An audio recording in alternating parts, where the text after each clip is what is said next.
If you can tell us the trigger again, about wanting to build that world class,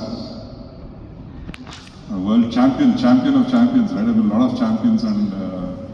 Suresh, the reality is, when I think of it and I look back at my life journey, it's almost scary that I took this up. And I don't think it would be sane to do this journey again.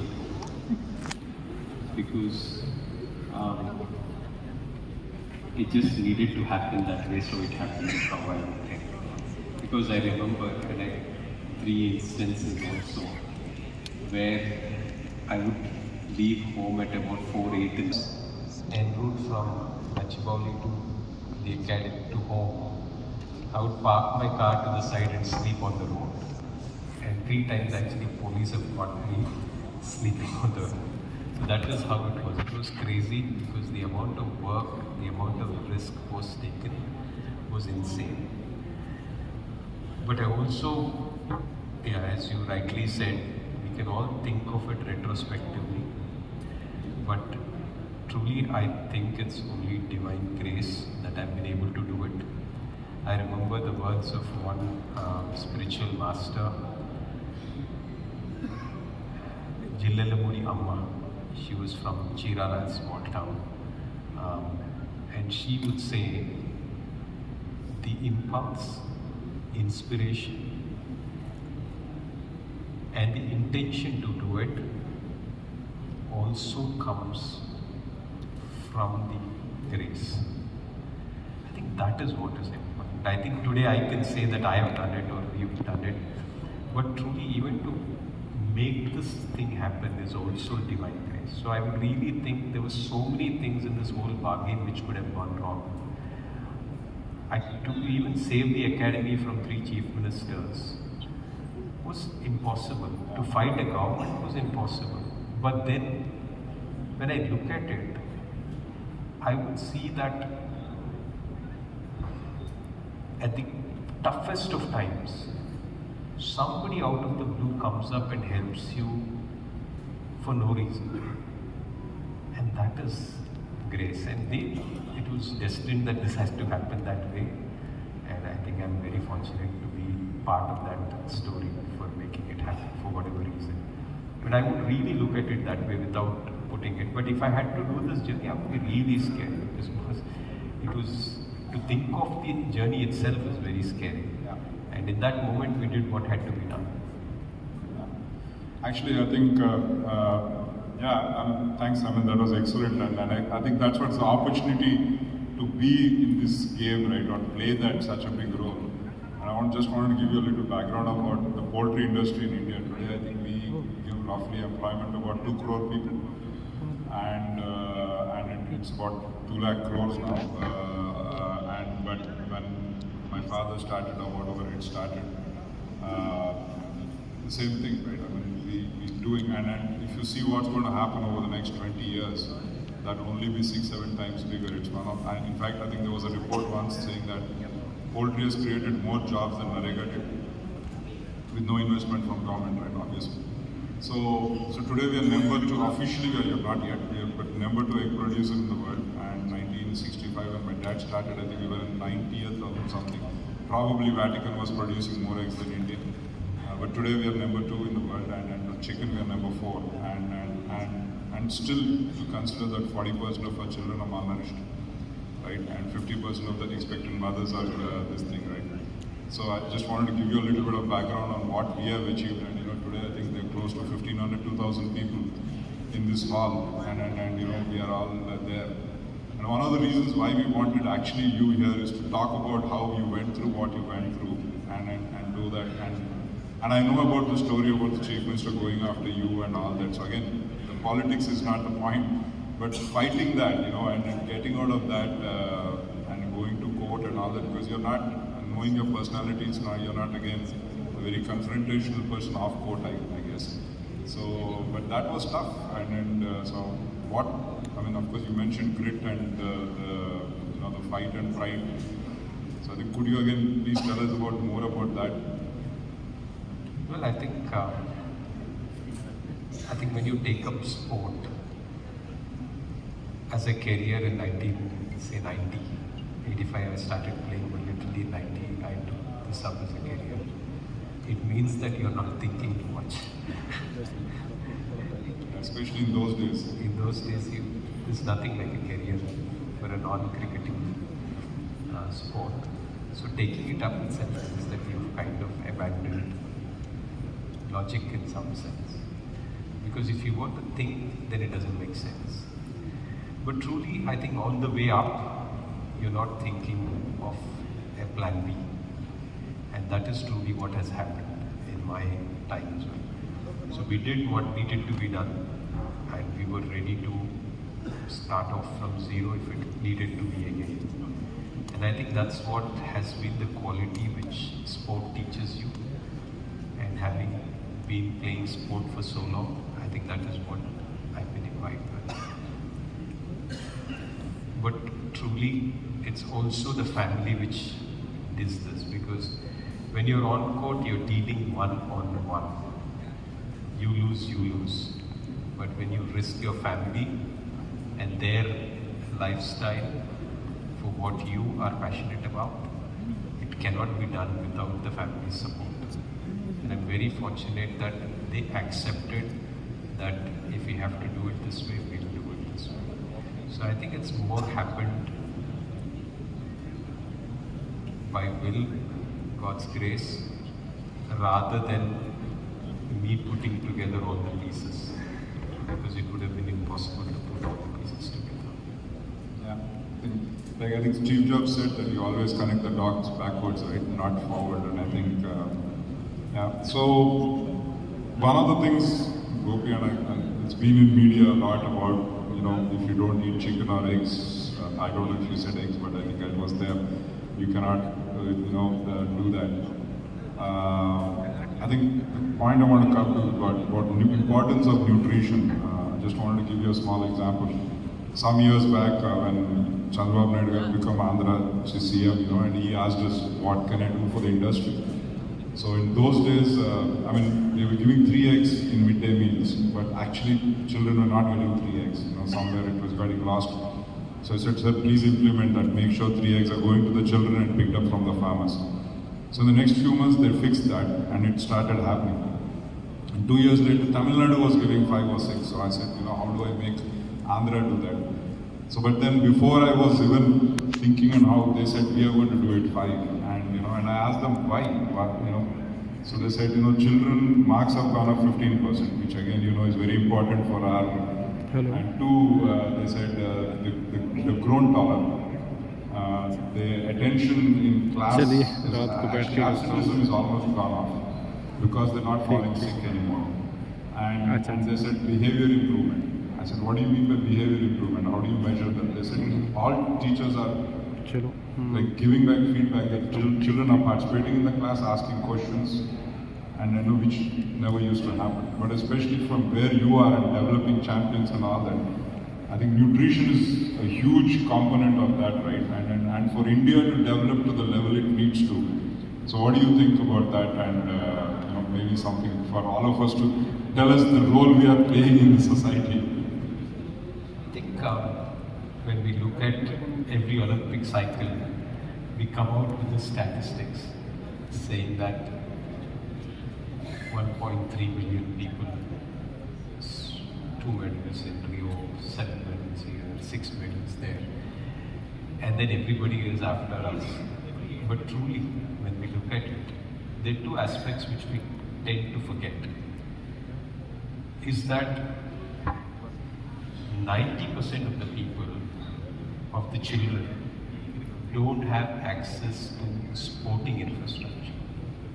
I think 90 is still a smaller number. I would think that to be even higher when you look at Olympic sporting facilities. But also the important factor which we also tend to forget is almost 60% of the kids are malnourished.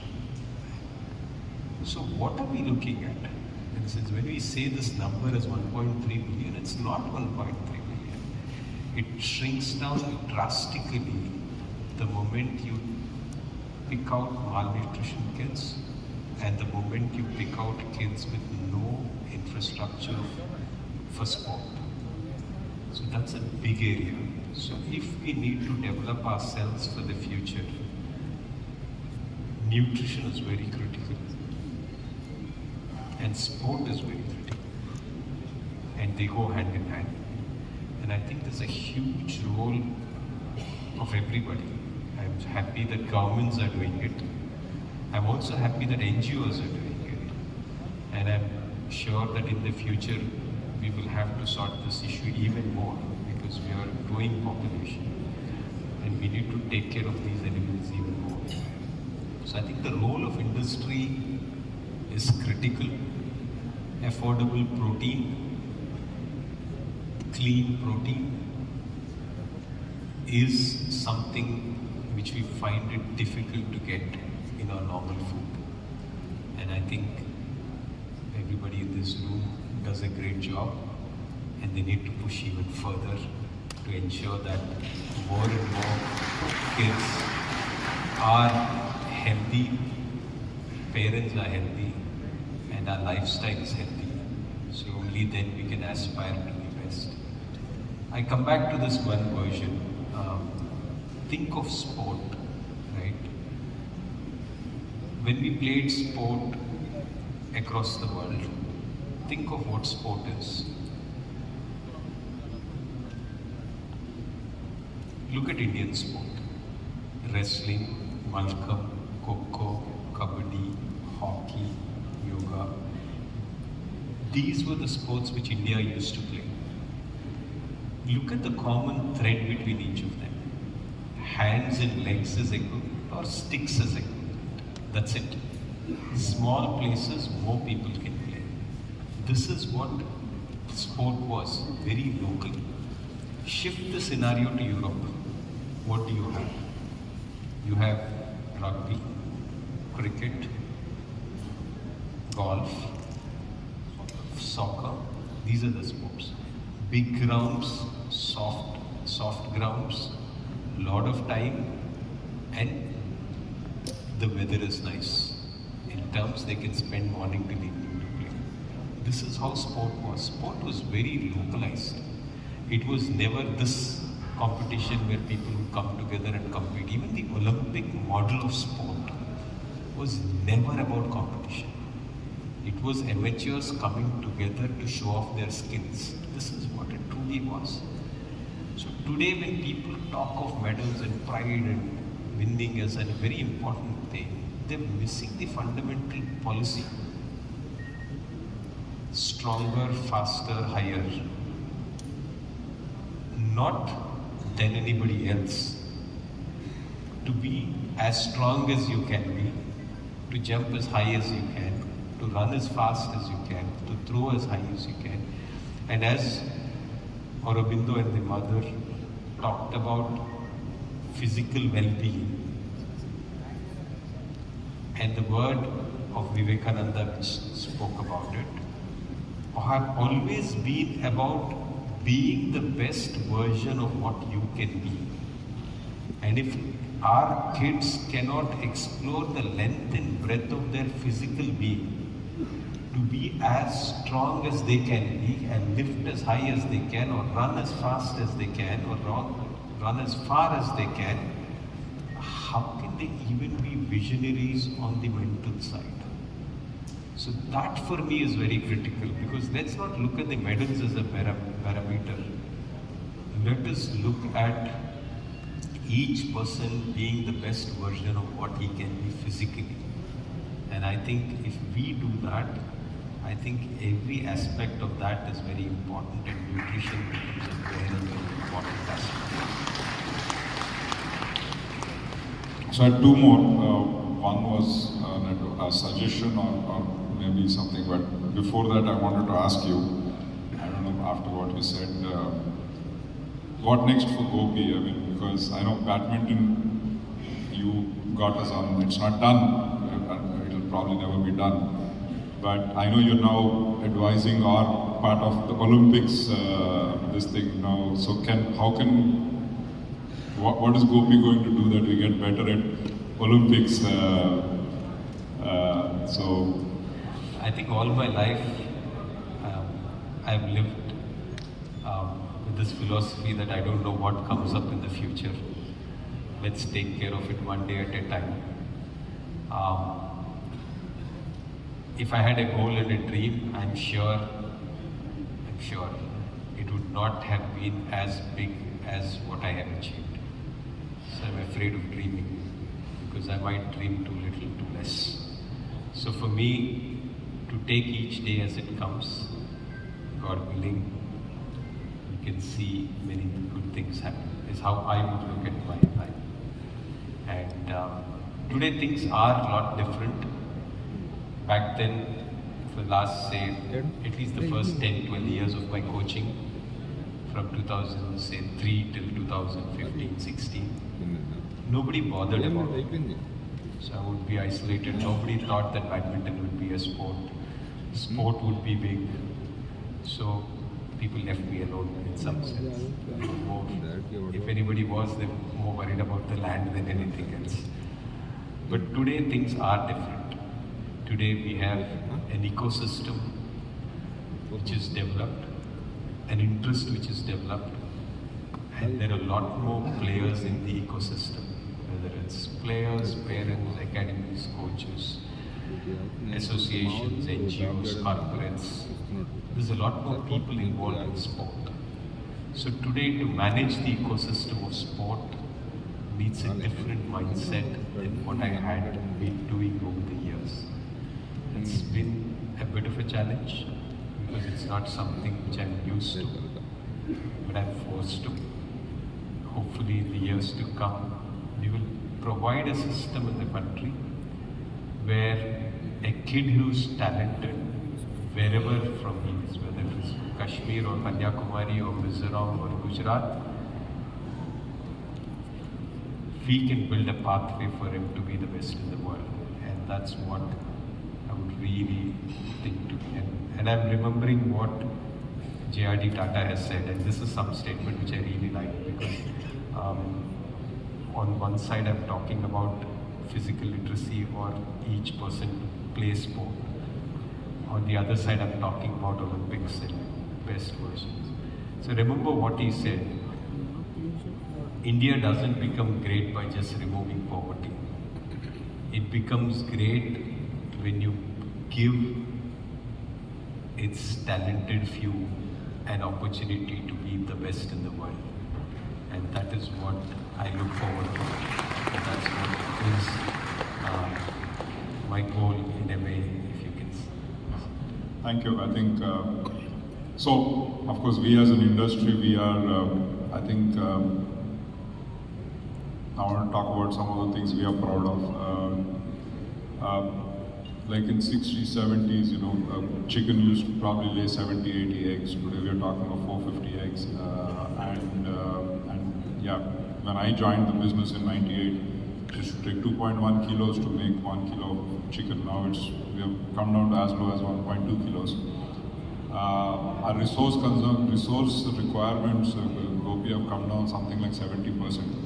On feed and on water, I think around 60%. Energy usage has come down like again like 60-70%. So we've achieved a lot, and I think we have a very important role to play in getting to those Olympics and all that, because and all that. But one of the things we suffer with is every time something happens, right? Some flu, then our prices fall off, and the media writes something. Corona, we had nothing to do with it, right? And then these WhatsApp messages were flying because some bat somewhere, you know, their chicken ko laga diya. And we lost like for 2-3 months. It's amazing how many people are still in this room, because at that moment, for the first time in my life, I started feeling doubtful that is this finished? You know, because we were losing 80% cash every day for 2 months. And it was lockdown. Who do we talk to? Where do we go? What do we do? So how do we fight this? You know, how do we, I mean, somewhere we are fighting it and all that, but you know, what's your message to us on, you know, how do we handle these things? Where are we missing out? I mean, because you are somebody, you're not a direct consumer, but you make sure everybody in your this thing eats this, right? So where do you think we are? What are we missing? Especially on the right parts of it. we get affected in it is we as badminton players play with the shuttle, which has duck and goose feathers. So when bird flu hit, we were hit badly. So we had real problems because China, they said you can't import feather products or bird products from any country. And the byproduct is that we couldn't get shuttles across the country. And the sport was almost standstill for a lot of time. So this was, in fact, we had to bring this up to the PM himself in our meeting after the Thomas Cup win. Because there was one circular which went out from the Animal Husbandry Ministry, which said that the shipment has to come from China to another port and sit there for 6 months and then come. So, which meant that we were not getting shuttles in the country and the whole country had shortage of shuttles across the board. So we really struggled at that side. So I understand some bit of it from our side. But I think these are changing times. With every business, I think it's important that we are alert about where the challenges are coming from. And we need to quickly be flexible in our response and build it very dynamic. I think no business of the future is going to be secure for many years the way it is. There are a lot more challenges which are going to come up, and I think it's very important to keep listening and be alert about what is happening across the world. I think that's something which I would think as a direct thing. I'm hopeful that the government is sensitive enough to listen to people and be compassionate and empathetic to entrepreneurs. Unfortunately, governments don't do that always. But unfortunately, in our country, also the reality is that politicians rule. In some sense, bureaucrats rule. And if we have to change anything, we have to become one, which is not a great place to be. But unfortunately, that's the reality of how things are, and we have to live with it. Hopefully, when some of us get to that position, hopefully we don't turn like that. इधर ही है आ रही. Okay. Gopi, thank you very much for that speech and inspirational this thing for all of us for sharing your journey. I was thinking in many ways it's not a very, most of the poultry guys' journey has been, we've been through going through this and all that. But again, phenomenal thing and good luck to you. A lot more medals for sure you will get, but now hopefully in other sports too, not just in badminton. So with that, thank you very much. Please a big round of applause for Gopi.